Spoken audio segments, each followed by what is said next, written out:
क्या मौत पहले से ही अपनी दस्तक दे चुकी थी और किसी ने उसकी आहट नहीं सुनी? क्या वो संकेत जो दिखाई दिए वो अनदेखे कर दिए गए? आज की ये खबर आपके रोंगटे खड़े कर देगी।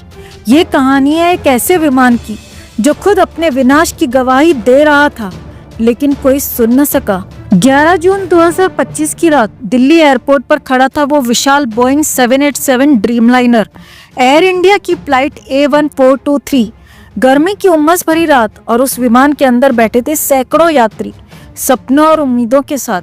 उनमें से एक थे आकाश वत्स, जो उस रात के अनुभव को कभी भूल नहीं पाएंगे। टेक ऑफ से पहले ही आकाश ने महसूस किया वो जहाज, वो विशालकाय ड्रीमलाइनर जैसे कोई बेचैनी महसूस कर रहा हो। एयर कंडीशनिंग काम नहीं कर रहा था, केबिन गर्म था, घुटन भरा, यात्री पसीने में भीग रहे थे और कोई मैगजीन से खुद को हवा दे रहा था, कोई बेचैनी से अपनी सीट पर उथल पुथल कर रहा था। आकाश ने कॉल बटन दबाया, लेकिन कॉल बटन खामोश पड़ा था। मन में एक डर की दस्तक हुई।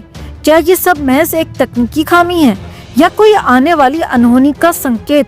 टेक ऑफ हुआ, जहाज आसमान में था, लेकिन वो बेचैनी वहीं थी। आकाश ने नोटिस किया क्रूजिंग एल्टीट्यूड पर विमान के पीछे फ्लैप्स ऊपर नीचे हो रहे थे, जैसे वो खुद ही अपने टूटने बिखरने का संकेत दे रहे हों। आकाश कहते हैं, हो सकता है ये सामान्य हो, लेकिन उस वक्त मुझे कुछ भी सामान्य नहीं लग रहा था। उनकी ये बातें आज जांच एजेंसियों के लिए सबसे बड़ा सुराग बन चुकी हैं। वही जहाज, वही ड्रीमलाइनर कुछ घंटों बाद नई उड़ान के लिए तैयार किया गया। एयर इंडिया की फ्लाइट AI-171 अहमदाबाद से लंदन के लिए दोपहर के 1:38 पर वो जहाज आसमान की ओर बढ़ा, लेकिन ये उड़ान उसकी आखिरी उड़ान साबित होने वाली थी। टेक ऑफ के कुछ ही मिनटों बाद अहमदाबाद का आसमान चीख उठा। वो ड्रीमलाइनर मेघानी नगर के रिहायशी इलाके में BJ मेडिकल कॉलेज के पास मिट्टी में मिल गया। धुआं, आग, चीखें और वो सपने जो इस विमान में सवार थे, सब कुछ खामोश हो गया। क्या यह हादसा रोका जा सकता था? क्या अगर वो तकनीकी गड़बड़ियां, वो घुटन, वो असामान्य कंपन, वो फ्लैप्स की हरकत टेक ऑफ से पहले नोटिस की गई होती, तो आज सैकड़ों जिंदगियां बच सकती थीं।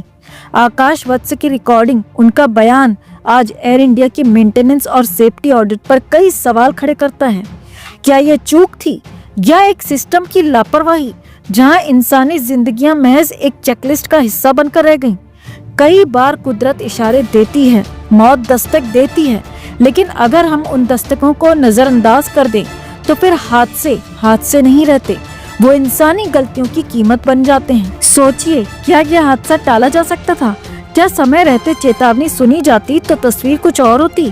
कमेंट में आप भी अपनी बात, अपनी राय जरूर रखिए और इस खबर को ज्यादा से ज्यादा लाइक और शेयर करिए, ताकि ये सवाल हर जिम्मेदार तक पहुंचे, क्योंकि अगली फ्लाइट में शायद हम या आप सवार हों।